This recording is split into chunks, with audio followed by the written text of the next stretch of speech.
afternoon. I must show them. The other day, or week, if you were watching Espresso, you may remember my Kung Fu Ninja skills with the towel and all the mosquitoes we have here. Well, some members of the community got really clever, and I am proud to display to you the machine.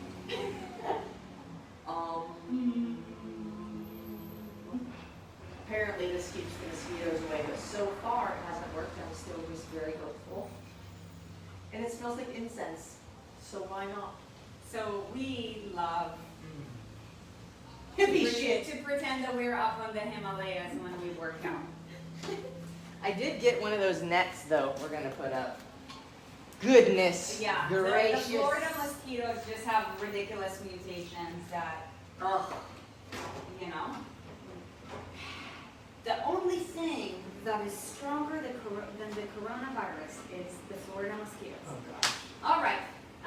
But you guys, today we're not talking about any of that. We're going to be talking about barbell front squats. So, as we talked about at the beginning of July, squats, all Monday videos this month are going to be with relation to squats to just help you guys get greater insight with regards to all things squats related so that you can squat more and you can squat better so that you can have a better booty and body and live more functionally, because that's the name of the game. All right, so a couple of things we're going to be talking about today.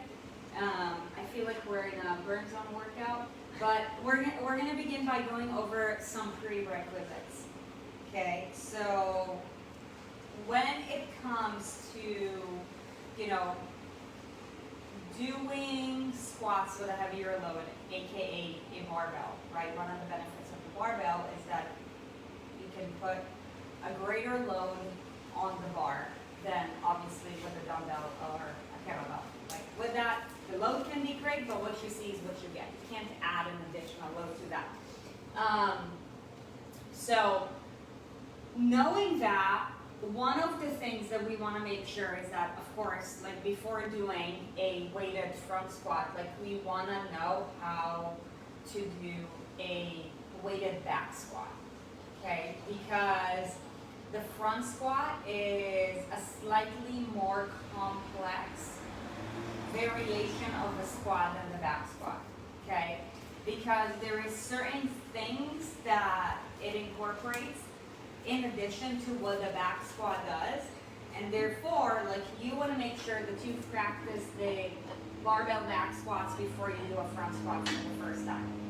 Now, Erin's already getting the barbell set up, but when you're doing a front squat, the weight is now not resting directly on your back. It's resting on your? It is resting on your front grip. Okay, so some of the things that are required here is some level of mobility when it comes to your wrists And your shoulders. Flexibility with regards to your lats. Okay, because the higher that you can keep your elbows up, obviously the more stable your front rack is going to be. Because one of the limiting factors of the front squat is your ability to hold the front rack position, Keep right? the bar on your shoulders. So like, let's say if your mobility is like, let's say, you know, your front rack mobility is really poor, then how are you going to be able to put a heavy load without, like, for one, how are you going to be able to hold it? For two, how are you going to do that without hurting yourself? Because if you're, let's say if you're right here, then what's going to end up happening is that your low back is going to be right here, right? So like, we want to make sure that we're, Versus up right, here. versus up here. Okay, so That will make more sense when we get to the bar. right. So let's actually get to the bar and show them basically like what a front Yeah, rack we'll go to the position bar looks like. and we're gonna go over the benefits, modifications, how-tos, and common mistakes. And those are better just to show you. Yeah. movement model. I need this on machine right now. Oh, machine. The Shout out to Liz Martini and Trisha Weeks for providing us with the fancy machine. On machine. Machine. Okay. All right. Happy Monday, you guys. All right, so let's begin by going over front rack mobility Let's go over prerequisites. shoes. Let's do do's versus don'ts with regards to what your front rack should look like. Do not wear flip-flops.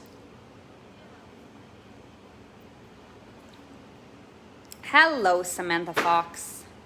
Do wear either barefoot or some flat shoes or some lifting shoes, which are very special shoes that look like this. They kind of look like football cleats With a heel. without the spikes. Yeah, with a heel. But anyways, those are not necessary. Some girls wear high heels, others wear Olympic lifting shoes. Can you see your feet here? You want your feet? I want to make sure the old machine is not blocking. No, nobody can Okay. see the machine. Okay, great. What am I doing, coach? All right, so let's show them what does a front rack position actually look like with the barbell. Turn around and face them. So do you guys see where Erin's elbows are? Like literally all the way up. So you could be limited by a couple of things. If your lats are super duper tight, what's going to happen is that you'll be right here, okay? That will bring you on your toes. That will make you arch your back. If your wrist mobility is compromised, then you're just going to be holding the barbell really weird, and you're probably going to do everything that you can to hope that the bar is not going to fall straight in front of you. The good news, if it falls straight in front of you, is that, well, you can see everything, so you can fully control it. So that being said, let's go over wrist mobility and lat mobility exercises for anybody who could be limited there, because if you cannot put the bar in an optimal position, then you are limited from doing front squats, okay? Because to the degree that you can hold the front rack is the degree that you're going to be able to do the movement in and of itself. So wrist mobility exercises, let's get down to the floor real quick. Drop it low, girl. Do you need help? No? You're going to break things. Why? Arm twist. And it loosens it up. Wow, look at all this earthquake you can give them. Wow. Yeah, it's amazing. Okay.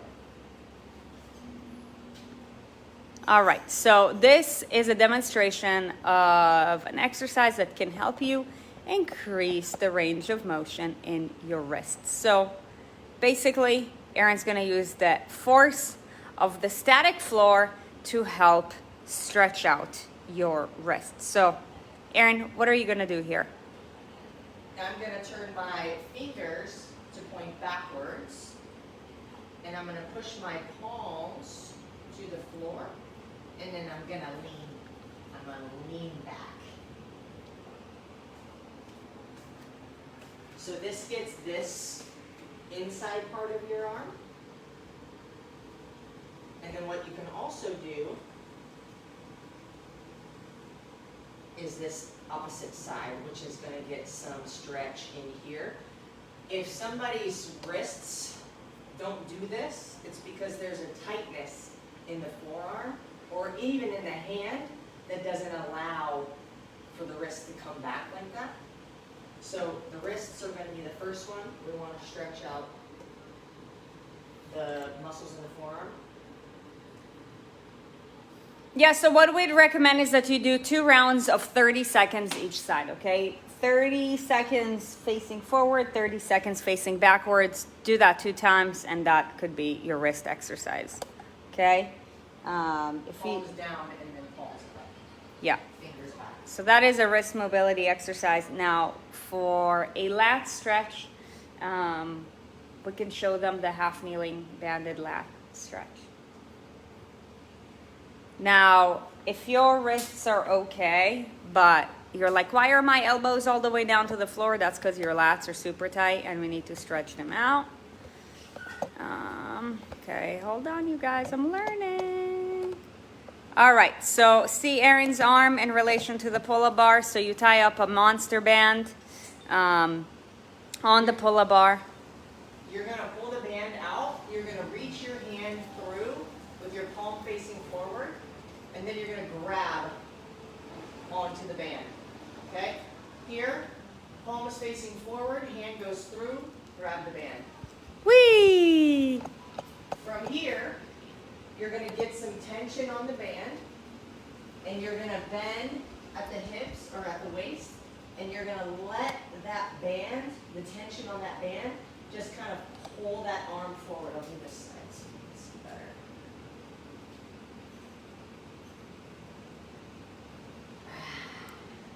So Erin's gonna feel that stretch all the way here and all the way here. You can even twist. If you twist your torso into the direction that of the arm that the band is on, you're going to feel it even deeper down lower in your lat. Yeah. So what you'll want to do here is you'll want to do 30 seconds each side for a total of 2 sets. Okay. So that is your prerequisite, okay, from a mobility standpoint. From a movement standpoint, you want to make sure that you've done a barbell back squat before you've done a barbell front squat. Once you've done these, then you're like, all right, well, I'm gonna give it a shot. Now, the beauty of training is that when it comes to a more advanced movement of the same movement, aka when it comes to the squats, whether we're talking about back squats, front squats, overhead squats, all the principles and the cues are the same. So whatever we talked about footwork with regards to the back squat applies for the front squat. Whatever we talked about with regards to hip positioning applies the same thing here, okay? So all things squat related apply the same. For as long as you have those 3 prerequisites, then you can go ahead and you can try the barbell front squat. So the only time that doesn't apply is if the word sumo is in front of the squat. Sumo, Yeah. something, deadlift, squat, whatever, the stance is different, as you could imagine. Sumo stance. yeah, Not here, not now. not here, not Okay, now. All right. So also, where do I have the bar? How high is the bar? How low is the bar? You want the bar to be low enough to where when you're fully standing up, it's not going to hit the J hook. Okay, but you don't want it so low that you're having to pick it up from here. Okay, so if that makes sense, when you stand by the bar, you want it to be underneath your collarbone, but not like way down here. That makes sense? So for demonstration, Coach Eldab and myself will probably not ever want to use the same squat rack for any form of squat because I will be going up on my toes way too aggressively and that will be dangerous, and she will be going way down low to get to the bar, okay? Shout out to Coach Eldab. So to unrack the barbell, same as what we did with the back squats, you're going to get underneath it in your squat position as though you're squatting it, and you should just have to stand straight up before you take your steps back. So hand position, same as a back squat. For most women, we're going to measure 1 thumb distance from where that knurling starts, so that grippy part on the bar. You're going to grab it. Now with the front squat, you're not going to grab the bar like this. It's going to be in your fingertips, sitting here basically so it's not choking you out. But it's going to be resting on your shoulders, okay? So we're going to come here. I'm going to let my fingers loose, but I've got my elbows high and I'm in this squat position. I'm not picking it up from back here. Oh gosh. I don't know how you would. But we're going to get the feet square, and then we just have to stand. And then you should be able to take 1, 2 steps back. From Yep. here, everything is the same as the back squat. The weight is just loaded differently, so you're going to use your muscles differently than you would in a back squat. And your torso is going to be a little bit more upright than it will, or perpendicular to the floor than it will with a back squat. Yeah, so I've got my feet all the way on the floor, hip to shoulder width apart, maybe slightly turned out, just depending on what's comfortable for you. And we squat. And you notice the elbows should stay forward. Nothing should drop.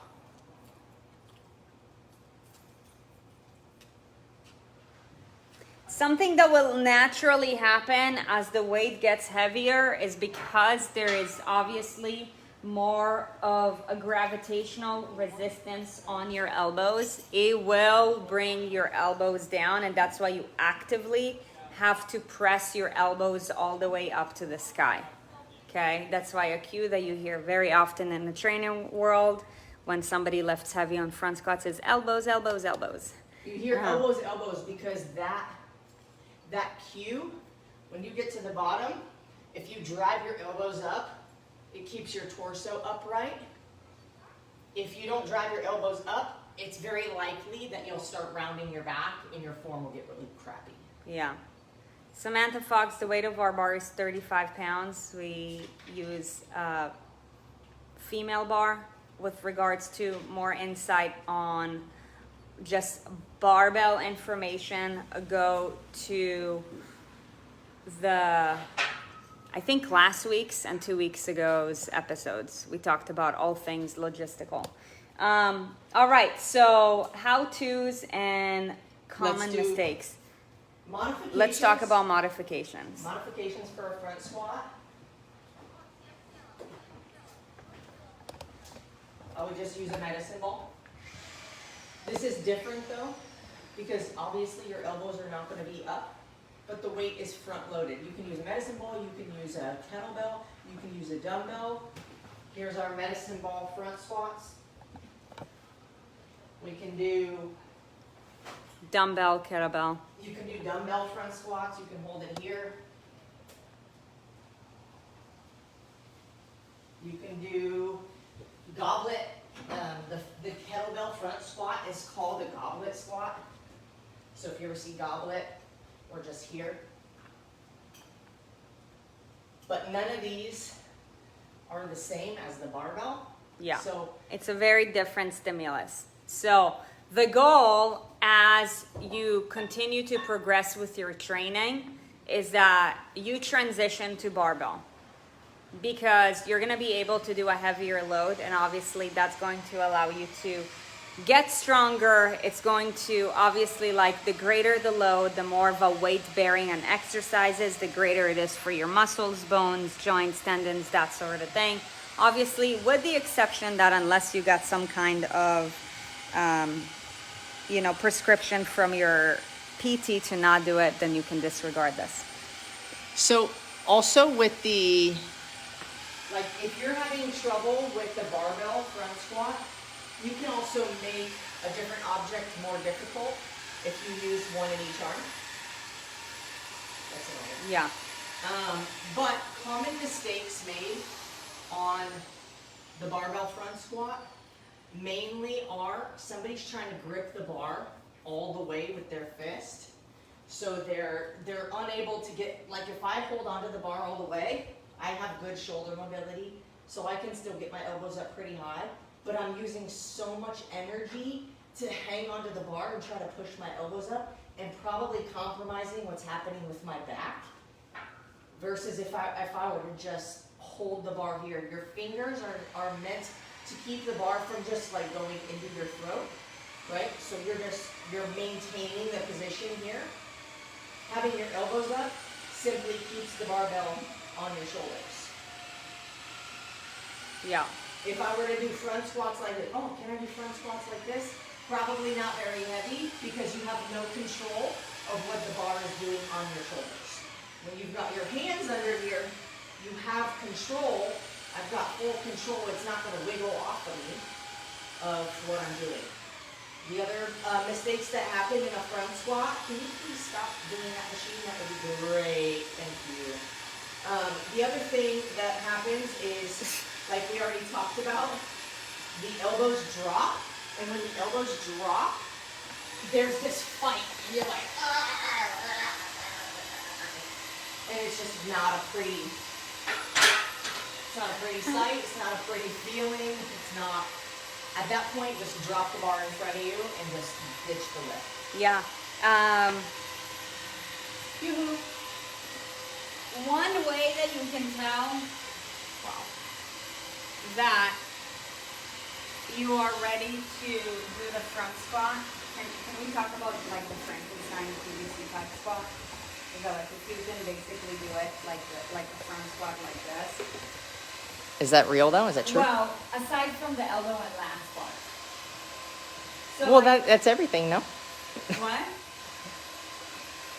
Well, that's how you practice it. Like before you get to the barbell, like a great way to practice it is if you basically do like a Frankenstein squat, like you want to keep your hands up here and then just basically like squat all the way down and then just go back up.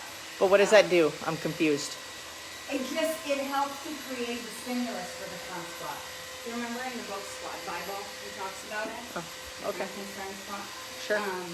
That is not going to replace, though, like the mobility in your shoulders and wrists. No, it's not. It's not. Okay, so there was something else that I wanted to bring about with regards to front squat. When you just had a neighbor move in and they think it's a good idea to table saw in their garage during your espresso, don't they know? They should be watching. So let's talk about the different stimulus that the front squats create in relation to the back squat. So for anybody who is in the underground training club, let me see you drop a flex. You guys have probably experienced that before, but This is not. normally your front squat is never as heavy as your back squat. And the reason why that is the case is because when there is an indirect load on your body, right? Like when you're doing a back squat, the weight of the barbell or whatever you loaded up is directly on your back, right? So that means that you have more support. You have a lot more support. Right? With the front squat, because the load is indirectly on your body, right? Basically, like you are creating the rack. It requires a lot more core strength. Yeah, there's a couple of other things. The core strength, the amount of energy that you're using to keep the bar on your shoulders, and also the muscle recruitment. Yeah. And I mean, the levers contribute to the muscle recruitment. Right? Yeah. So let's talk about that. Yeah, so the levers are different, meaning like the position of your, like the angle of your torso is different. When you're in a back squat, your torso is going to be more leaning forward. When you're in a front squat, it's going to be more upright. Because if you lean forward, that bar is going to come off your shoulders. So your torso is more upright. Also, when the weight is on your front, you've got to lean back more to keep your weight centered and your weight balance. When it's on your back, there's this thing called bar path. Mm-hmm. And when you squat, the idea is for the bar to literally go straight up and down in a straight line. Same thing with the front squat. The straighter down and up the bar goes without variation from that straight line, the more power and control you have to get that weight up. So now in a front squat, you've got to lean back to counterbalance the weight that's in front of you. So that's what creates an upright torso.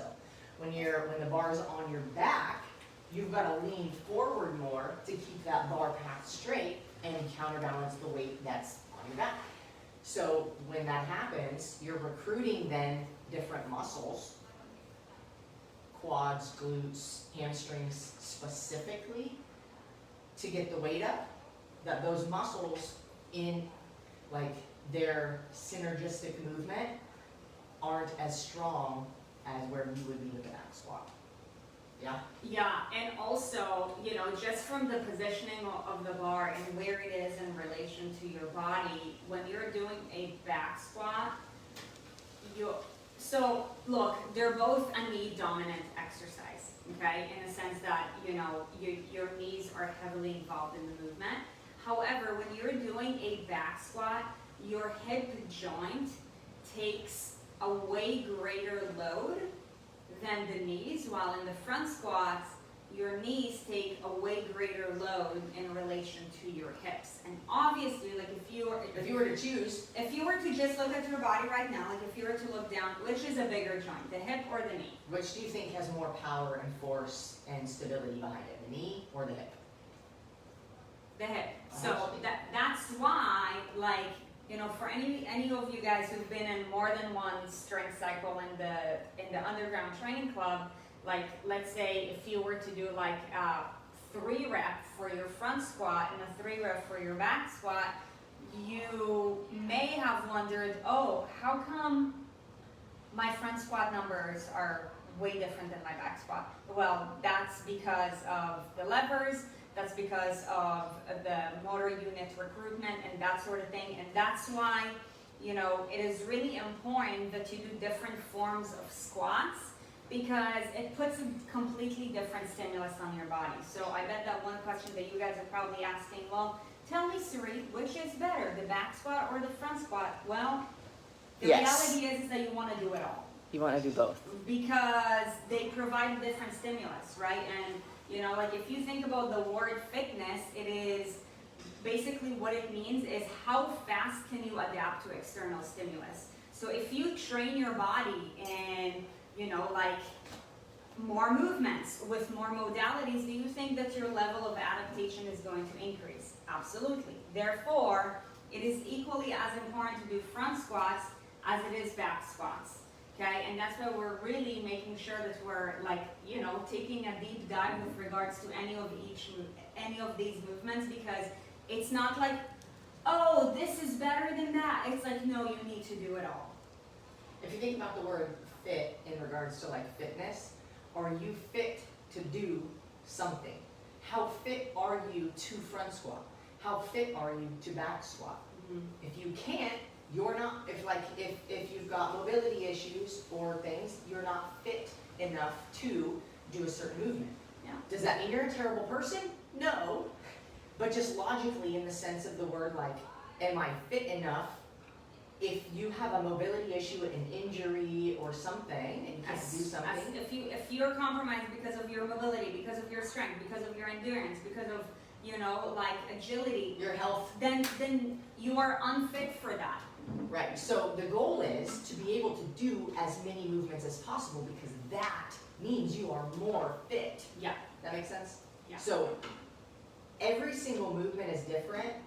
I want to make my own episode of gym fails and just literally find all the crazy shit that I could do that you like never imagine you would see in the gym, just because I think it's funny. However, that doesn't mean that there's a rhyme and a reason to all those things, but each movement that we do, even if it's similar, if it's done with a different piece of, if any variable changes, then that means it's different. And that means it's going to make you more fit by doing more of a variety of things, because your body's been exposed to more movements. And stimulus. More equipment, more stimulus. Yeah, so if you change any variable, the weight, like the actual load of the weight, if you change the type of weight, dumbbell, kettlebell, medicine ball, barbell, plate, strongman bar, anything. If you change the type of equipment, if you change the sets, if you change the reps, if you change the rest period, if you change where the weight is loaded, is it overhead? Is it on the front of my shoulder? Is it on my back? Is it down by my side? Do I have one here and one here? One here, one here, one here? Like, all of those are great, and we should do each of them, because that makes us more fit to do a bigger variety of things. Yeah. You know, and I'm sure that all of you guys watching this are, you know, like at different points in your fitness journey. Maybe you've done different programs, but that is why, for those of you guys who have been with us since the very first Burn Zone and are now in the Underground Training Club, there's a rhyme and a reason for everything, because we legit progress your fitness with each of these programs, and everything has a rhyme and a reason. And this is why we encourage each and every one of you guys to go through all these steps, because our intention for you is to prepare you to become a fit person. And that is an ever-evolving process, right? Like, we want to prepare you to be fit enough to do burn zone 2. For that, you need to do burn zone 1. We want to prepare you to be fit enough to do the underground training club, right? In order for you to do that, you probably need to do burn zone 1, 2, 3, 4, unless you already have like all of the qualifications to get there. When you're in the underground training club, like, you don't get there to just get there. Like, the intention is to help you become fitter within it, and that's why we have, like, cycles that keep on evolving all the time, because Erin is not just doing a workout to do a workout. She's doing a workout today to prepare her for the workout next month and next year and that sort of thing. And the workout of life. Yeah. Guess who people call when they need help moving their furniture? Their strong friends. Who said? Mark Ripito said, fit people are more useful in general and are harder to kill, and it's absolutely fit people are harder to kill and generally more useful. Yeah. Generally more useful. Yeah. But that's what makes me think of the example of like fit friends or the person with the truck.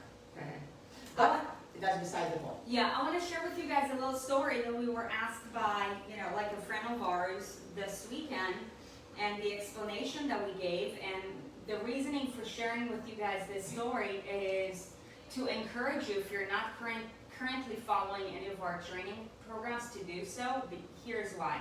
So this weekend we were asked, all right, like, what are your guys' thoughts about Peloton? Okay, so my response was, from a business model standpoint, it is absolutely genius, and that's why they're crushing it, from a business model standpoint. However, from a fitness standpoint, it is inefficient because it does not create a really fit person. Like, it's an okay solution for the sedentary person, but there's a huge difference between elite fitness to okay fitness to, I can do like a 40-minute bike ride, and I'm not saying that it doesn't get your heart rate up, but like, if you really take a look at what is elite level fitness, it's completely different than, like, obviously, so, it's a great solution for the sedentary person overall, but it is not a solution in order to create an unfuckwithable, like, just fit for life person. It just doesn't, because it doesn't go through all of the training modalities, whether you like it or not, right? Like, we're talking about like agility, stability, mobility, strength, power, endurance. They claim to. Here's what you're trying to say. Here's what Sarit's trying to say. If you want to be wicked fit and you want to be unfuckwithable, Peloton is probably not the best solution. But it all comes back down to intention and purpose. Yes. Why are you doing it? Peloton is great for some people. Peloton is great for people who are like, I want to do some movement and I'm happy with that, and that's it. And, or, if I want to get my heart rate up a little bit, or I want to experience these different kinds of, I think they have like yoga and running and different stuff now. Great. But in the case that you want to be wicked strong, wicked fast, you want to look like a Superhero. you want to look like a superhero, I guess. If you want to get leaner faster, assuming you're a nutritionist on point, then the Peloton classes and workouts are probably not going to be the best fit or best solution for you. That doesn't mean it's not for you. If you're in our community, then chances are that's probably not going to be the best solution for you, because you're here for a different reason. Yeah. But now that's not to say that like Peloton isn't effective. If your goal is to get your heart rate up a little bit, if your goal is to do just like intentional movement and experience different modalities, then great. Yeah. No problem. So, you know, like with whatever training program you're currently following, for one, it's better to follow something. Oh, wow. Ooh, undercover Popo is here. That's weird. Maybe we're gonna get a show. It's better to do something versus doing nothing. Okay, that's number one.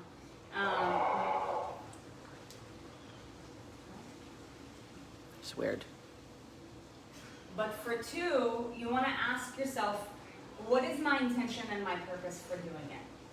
Is it just to move, or is it to prepare for something in particular? Okay? So, like, our intention for you, if you're in our community, is to eventually get you guys to the underground training club. Okay? Because, like, this is where we pursue elite level fitness. But you have to follow the steps in order for you to be prepared enough to do that. Okay? So obviously, if you want to know what the qualifications are, or you want more information, or you're just ready to do it, all you gotta do is just go to erinsarit.com/underground-training. If you're not there yet, then just follow the steps of the burn zone. You get 1, 2, 3, 4. They're completely different. Look, it doesn't matter where you currently are. What matters is what is your intention. Because for as long as you're being intentional and you're being consistent, eventually, and I'm just talking about it from a fitness standpoint, right? Like, you will get there. Like, so many people get so frustrated by where they're at today. I'm like, no, dude, like, what you need to focus on is, what did you do today with the intention of whatever it is that you want to create tomorrow? That's what you need to do, okay? So, There's a couple questions. Okay. Samantha was asking that if, like, you have compromised wrists. I've had wrist injuries. To be honest, now that I think about it and now that it's being brought up, I had wrist problems for a long time. And actually, I'm not even gonna have shame about plugging X Endurance again.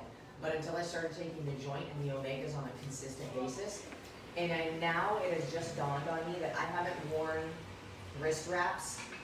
I used to wear them every single day. It was like non-negotiable. Every workout I would wear wrist wraps. I had issues with both my wrists. I'd be curious actually to know if Crystal Catalina is still having her little paw issues. She like fell and like, jammed her wrist in. But anyways, I haven't worn my wrist wraps. I have them all hanging right here, and I haven't worn them for months consistently. Maybe like on one wrist every like couple months or something, because there's some really heavy workout where the weight's above our heads and it's like just a lot of force on the wrists. Other than that, like handstands don't bother me, front squats don't bother me. But anyway, she's asking, can I hold the bar like this? And yes is the answer. You can do whatever you'd like. The struggle with this is still like the balance thing, because the only surface area that you have for the bar to balance on is between your shoulders. There's nothing out any wider. So the wider, the more surface area you're covering on the bar, the more like stability you have with that bar. If you're doing this, you know, it can tipsy-turvy and sit. Tipsy-turvy. I don't really. Wow, that's a cute little statement. Is that a thing? I don't know. I think I heard that I used before, it but right. that's cute. It might not be the right context, I'm not sure. But yeah, so there will be maybe a little wibble wobble. Yeah, that's a real one. That's in the right context. But you can do that. You just probably wouldn't be able to go like as heavy as your muscular structure would allow. Like, what is the thing? What is the determining factor of how much weight you can lift? Would end up being the position you're holding the bar in over time, not the strength in your lower body. Yeah, Samantha, here's what I would recommend if the workout that you're doing calls for strength.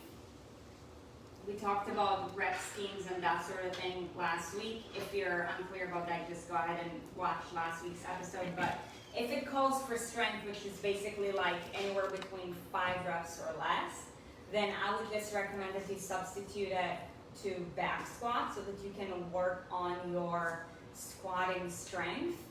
But, you know, if it's high rep, I would recommend that you just do double dumbbell front squats or double kettlebell front rack squats. That way, you know, like this, like that's why we don't talk about it really, because like this is not going to help you execute the movement as best as possible. So therefore, either if it's high rep, dumbbell and kettlebell; if it's low rep and strength, just modify the back squats.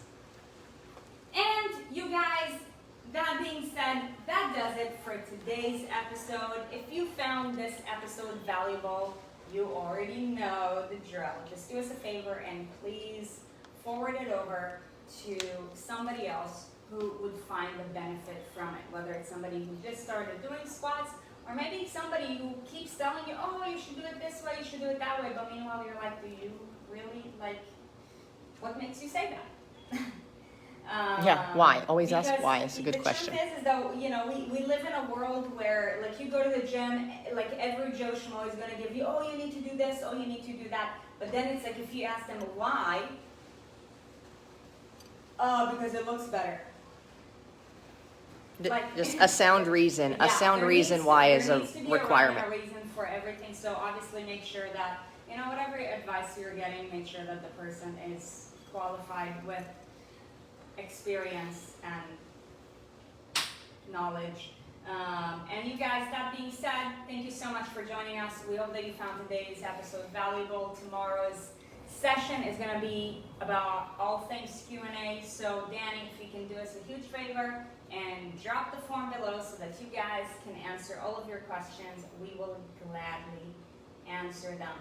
All right, you guys, it's Monday. Time to get it. Make sure that you get in your workout today and that you show up for the rest of your day so that you can create momentum for the rest of your week. We will see you on the flip side. Bye!